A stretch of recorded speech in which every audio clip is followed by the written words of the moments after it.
Assalamualaikum warahmatullahi wabarakatuh. Kembali belajar bersama Putwi Rahayu. Kali ini kita akan membahas soal latihan yang telah dikerjakan kemarin. Coba kalian perhatikan lagi, karena nanti setelah ini kalian masih mengerjakan soal-soal latihan. Soal yang pertama, berbagai macam obat dan vaksin dikembangkan untuk menyembuhkan pasien COVID-19. Vaksin diharapkan dapat membentuk antibodi yang dapat menangkal COVID-19. Bagi orang yang terjangkit, vaksin ini diharapkan mampu mengurangi resiko kematian. Makna kata vaksin pada paragraf tersebut adalah: A. Vitamin untuk meningkatkan antibodi tubuh. Ini kalau vitamin jelas salah ya. Jadi ini kita coret dulu. Kemudian B.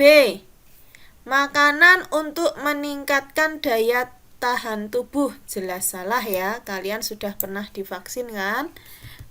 Bukan makanan yang diberikan. Yang C, bibit penyakit yang sudah dilemahkan untuk vaksinasi. Ini ada kemungkinan benar, memang itu ya, vaksin adalah bibit penyakit yang sudah dilemahkan. Namun agar lebih mantap kita cek D, obat untuk menyembuhkan orang yang terjangkit penyakit. Nah ini juga salah. Jadi ya dapat dipastikan jawabannya adalah C. Kita lanjutkan nomor 2. Indonesia merupakan negara yang memiliki sumber daya alam hayati yang melimpah. Hingga saat ini, ilmuwan masih terus mencari jenis hewan dan tumbuhan baru. Selain hewan dan tumbuhan baru, ditemukan juga beberapa jenis hewan yang terancam punah. Hewan-hewan tersebut keberadaannya sangat sedikit dan tingkat perkembangannya yang lambat. Antonim kata punah pada paragraf tersebut adalah, kalian masih ingat apa itu antonim? Iya, antonim adalah lawan kata.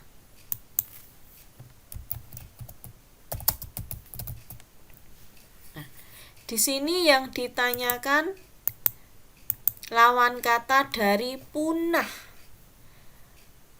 Punah itu habis ya, sudah tidak ada. Atau bisa hilang. Mati. Bisa juga. Nah, sekarang lawannya. A. Berkembang. Berkembang itu tumbuh, lawannya tumbuh. Belum tepat. Bertunas juga tidak tepat. Lestari.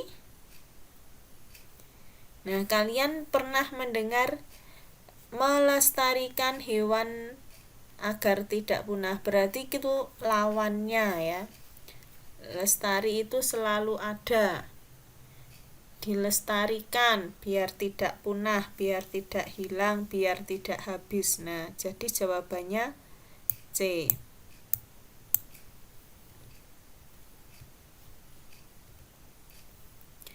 Kemudian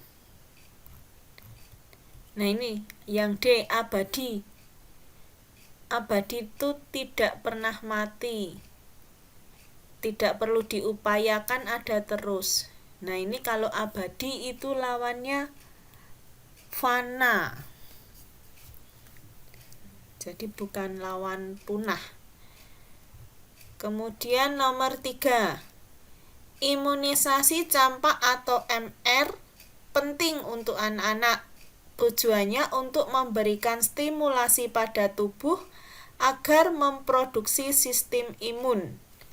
Anak-anak mendapatkan imunisasi campak yang pertama saat berusia 9 bulan. Dokter akan menjadwalkan kembali imunisasi lanjutan MR saat usia 18 bulan dan usia 7 tahun. Kapan anak-anak mendapat imunisasi MR yang pertama? Nah, di sini ada di bacaan. Anak-anak mendapat imunisasi MR yang pertama saat, dilihat di sini bacaannya. Ini yang pertama saat berusia 9 bulan. Berarti jawabannya yang mana? Anak berusia 9 bulan. Nah, ini A ya. Lanjut, nomor 4. Salah satu upaya pemulihan kerusakan lingkungan adalah melalui reboisasi. Reboisasi merupakan upaya menghutankan kembali lahan yang gundul. Kegiatan ini bertujuan untuk mengembalikan lahan agar hijau kembali. Lahan hijau yang dipenuhi tumbuhan akan menghasilkan udara yang segar. Kalimat utama paragraf tersebut adalah, kalian ingat-ingat, kalimat utama selalu berada di awal paragraf atau di akhir paragraf. Jadi, jika kalimat pilihan bukan yang kalimat awal atau akhir, langsung disilang saja.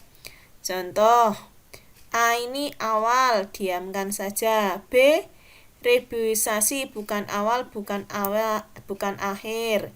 Jelas salah. C, kegiatan bukan kalimat awal, bukan kalimat akhir. Jelas salah. Lahan hijau kalimat akhir. Nah, kamu memilihnya kalau enggak A berarti D, tinggal sedikit. Nah, sekarang dicermati mana yang utama. Salah satu upaya pemulihan kerusakan lingkungan adalah reboisasi. Lanjutnya, reboisasi merupakan. Nah, terus kalimat berikutnya menjelaskan reboisasi, pengertiannya. Kalimat berikutnya lagi tentang tujuannya. Berarti dapat dipastikan kalimat utamanya yang A. Nah, kalau kalimat utamanya di akhir ada kata bantu itulah, demikianlah. Nah, seperti itu. Kita lanjutkan nomor 7. Istirahat penting untuk menjaga kesehatan tubuh. Setelah melakukan berbagai kegiatan, tubuh perlu istirahat. Waktu istirahat yang baik adalah malam hari. Istirahat yang cukup dan berkualitas akan membuat tubuh tetap fit dan sehat. Ide pokok paragraf tersebut adalah, sebelum ide pokok, kamu harus tahu dulu kalimat utamanya, yaitu kalau tidak di awal paragraf, di akhir. Nah, sekarang dicari apakah kalimat yang di awal itu dijelaskan setelahnya. Kita cek yuk. Istirahat penting untuk menjaga kesehatan tubuh. Setelah melakukan berbagai kegiatan, tubuh perlu istirahat. Waktu istirahat, nah ini menjelaskan terus tentang istirahat, berarti dapat dipastikan kalimat utamanya yang di awal. Coba kalian cek. Yang di belakang ada enggak kata itulah, demikianlah. Nah, berarti jawabannya ada di sini. Nah, sekarang kamu cek A, B, C, D-nya apakah merupakan bagian dari kalimat utama ini. Mulai, ayo. Kegiatan istirahat, ide pokoknya. Ada kemungkinan ya. Nih, ada kemungkinan A, karena ada kata-kata istirahat. Apakah ada yang lebih tepat lagi? Kita coba yang B.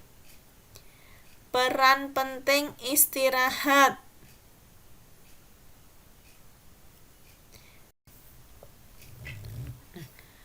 Peran penting istirahat. Apakah ini dijelaskan di kalimat berikutnya? Setelah melakukan berbagai kegiatan, perlu istirahat. Istirahat yang baik adalah malam hari. Istirahat yang cukup berkualitas akan membenah. Di sini lebih berkaitan daripada yang A tadi. Kalau A tadi kegiatan istirahat itu bisa duduk santai, tidur, dan sebagainya. Berarti tidak mungkin A, karena di sini tidak ada kegiatan istirahat itu apa saja. Yang B, peran penting istirahat. Nah, ini pentingnya istirahat dijelaskan. Nah, ini disimpulkan di kalimat akhir. Namun kita coba dulu yang C, menjaga tubuh tetap fit. Nah, ini ada di kalimat akhir, padahal kalimat utamanya yang awal, jadi ini jelas tidak mungkin. Kemudian waktu istirahat yang tepat. Nah, di sini di kalimat utama tidak dijelaskan waktunya. Waktu itu ada di kalimat berikutnya. Jadi waktu istirahat tidak ada di kalimat utama. Jadi jawabannya B. Nah, peran penting istirahat ini jelas sekali ya, di kalimat utama sudah disebutkan istirahat penting. Nah, jadi jawabannya dapat dipastikan B. Jadi intinya kalian hanya perlu ketelitian dalam mencermati kata demi kata. Kita lanjutkan nomor 6 ya. Bukan yang 8, yang 6. Kemampuan literasi seseorang selalu identik dikaitkan dengan keterampilan membaca dan menulis. Seseorang dikatakan memiliki kemampuan literasi jika telah memperoleh kemampuan dasar bahasa. Membaca dan menulis merupakan kemampuan dasar dalam bahasa. Kemampuan ini adalah pintu utama pengembangan literasi bagi seseorang. Informasi tersirat yang terdapat pada paragraf tersebut adalah, nah ini memang belum pernah ya Ibu jelaskan ya. Nah, informasi tersirat itu adalah informasi yang tidak ditampakkan langsung dalam bacaan. Misalnya begini, sebelum masuk ke soal tadi ya. Semua murid kelas 6 harus memiliki seragam merah putih. Sedangkan Raihan kelas 6 SD Purworejo. Jadi kewajiban Raihan apa? Harus memiliki seragam merah putih. Nah, jadi tidak disebutkan di bacaannya, tapi termasuk dalam bacaan tersebut. Nah, sekarang kita coba. Yang A, bahasa Indonesia adalah dasar kemampuan literasi. Di sini, kemampuan literasi seseorang dikaitkan dengan keterampilan membaca dan menulis. Terus dilanjutkan, di sini tidak ada yang menyebutkan bahasa Indonesia. Jadi ini belum tepat. Kemudian B, literasi merupakan gerbang dasar untuk memperoleh pendidikan. Literasi yang menjelaskan gerbang dasar mana? Merupakan kemampuan dasar dalam berbahasa ya, bukan untuk memperoleh pendidikan. Kemudian yang C, kualitas pendidikan seseorang dapat dilihat dari kemampuan literasinya.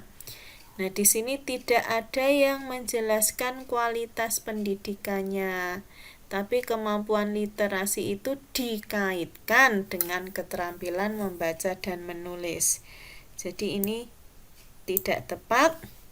Kemudian yang D, literasi dapat dikembangkan melalui kemampuan membaca dan menulis. Nah, di sini informasinya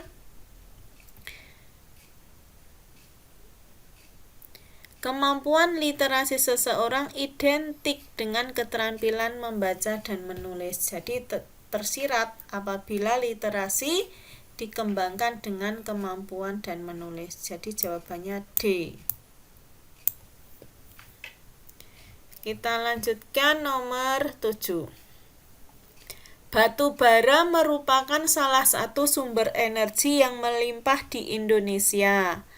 Bahkan Indonesia menempati peringkat keempat dari 10 besar negara-negara penghasil batu bara. Batu bara berasal dari fosil tanaman purba yang mengendap selama berjuta-juta tahun. Karena memerlukan proses lama, maka batu bara harus digunakan secara hemat dan bijaksana. Pernyataan yang sesuai dengan isi paragraf tersebut adalah sesuai, berarti harus identik dengan bacaan. Kalau tidak ada, berarti bukan jawabannya. Batu bara merupakan salah satu. Yang A, batu bara adalah satu-satunya energi yang melimpah di Indonesia. Jelas salah, beda ya, di bacaan salah satu, di sini satu-satunya. Lanjut, kamu cek yang B. Indonesia merupakan negara terbesar penghasil batu bara. Padahal dalam bacaan peringkat 4, berarti ini salah.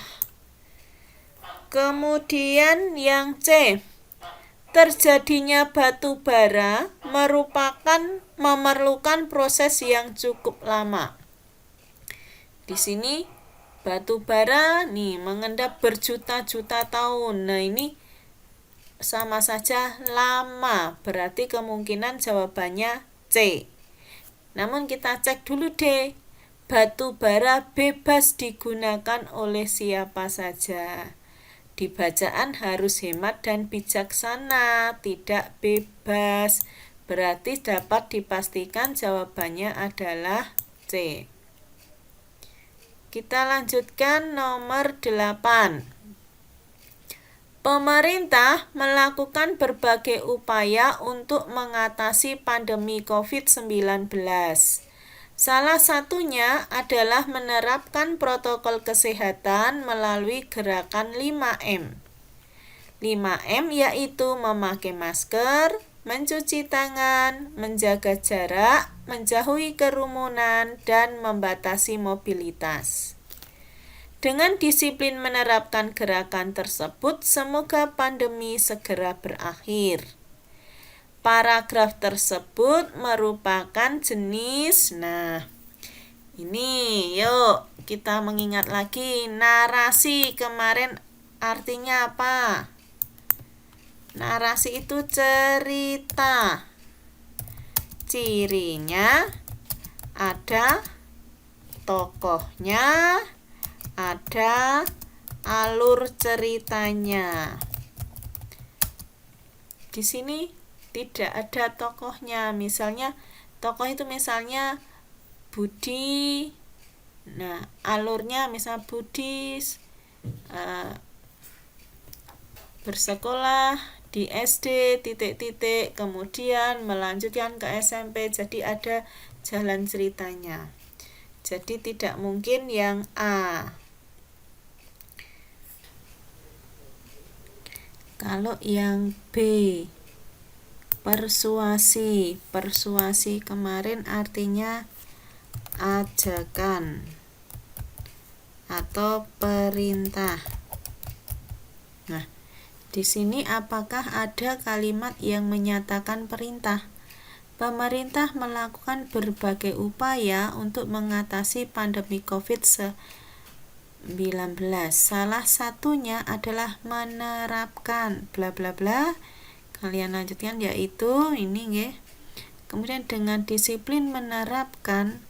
Nah, dengan kalimat seperti ini, nah ini cukup menjebak, tapi kita dapat merasakan bahwa ini sifatnya mengajak kita untuk menerapkan protokol kesehatan. Walaupun tidak secara eksplisit, tidak secara nyata, kata mari, kata ayo, partikelah digunakan. Tapi ini isinya mengajak. Jadi ada kemungkinan jawabannya adalah B. Kita simpan dulu. Sekarang kalau deskripsi. Deskripsi itu gambaran. Dapat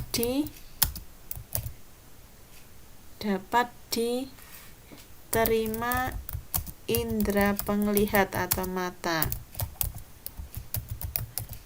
Ini jelas bukan ya. Kalau deskripsi itu bisa diceritakan dari bentuknya, warnanya seperti itu, posisinya. Nah, ini tidak. Bukan, deskripsi bukan, argumentasi. Nah, argumentasi itu pendapat yang disertai alasan.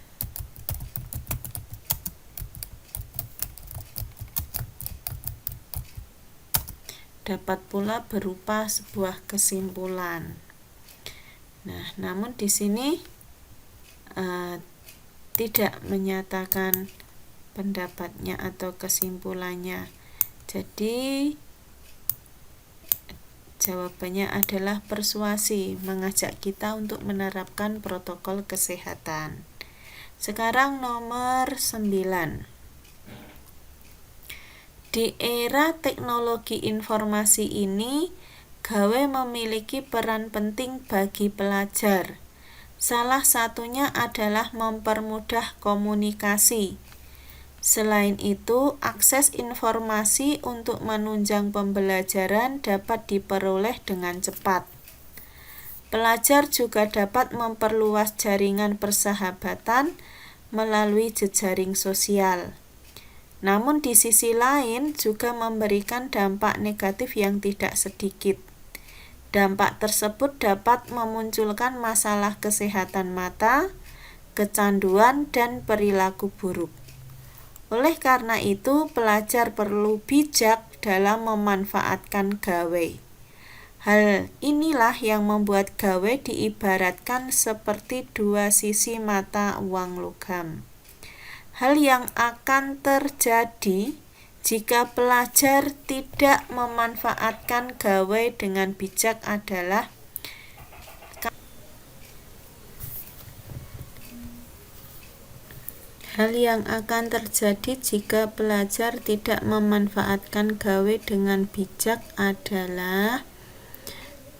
kita cari option yang sesuai dengan bacaan. A akan kesulitan menjalin komunikasi, ini tidak cocok. Kemudian B mengalami gangguan mental dan perilaku menyimpang, ada tidak di sini?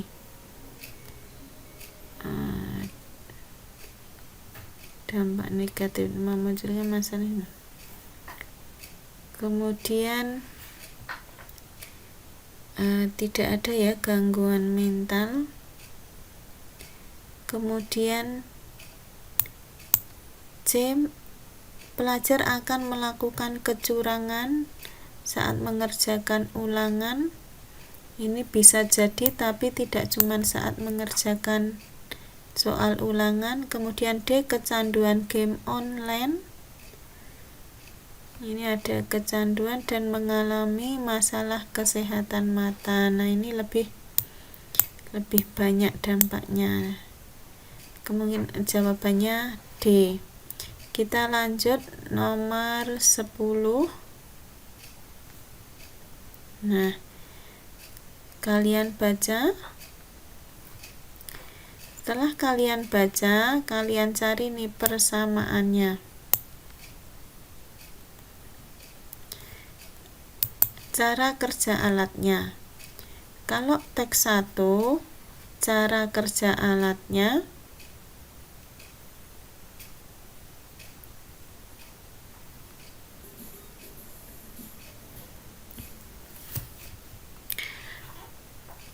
ini ya, mengeluarkan uap,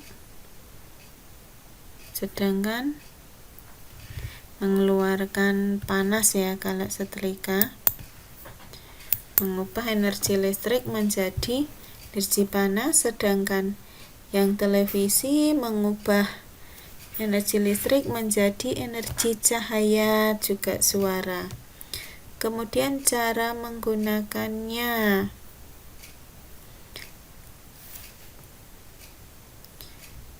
Ini cara menggunakannya.